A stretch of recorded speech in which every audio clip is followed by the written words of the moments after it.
So അങ്ങനെയാണ് അത് ചെയ്യുന്നത്. അടുത്തത് റാങ്കിങ് ആൻഡ് ഓർഡറിങ്ങിന്റെ ക്വസ്റ്റ്യൻ ആണ്. റാങ്കിങ് ആൻഡ് ഓർഡറിങ്ങിൽ നിങ്ങൾ ഇതാണ് 2 ഫോർമുലാസ്. ഇവിടെ ഈ ഫോർമുല പോലും ആവശ്യമില്ല, കാര്യം കുറച്ചുകൂടെ സ്ട്രെയിറ്റ് ഫോർവേഡ് ആയിട്ടാണ് ചോദിച്ചേക്കുന്നത്. In a class of 40 students, Anjali's rank is thrice that of Anita. There are 4 students who have ranked worse than Anjali.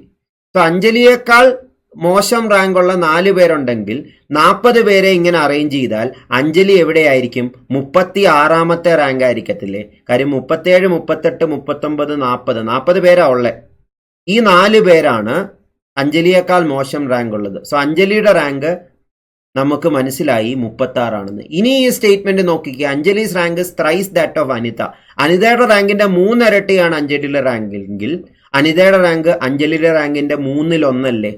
1/3 അല്ലേ? 36 1/3 is 12. So Anita's rank is 12. Question is asking Anita's rank. So അനിതയുടെ rank 12th rank ആയിരിക്കും. So 4th option is the correct answer.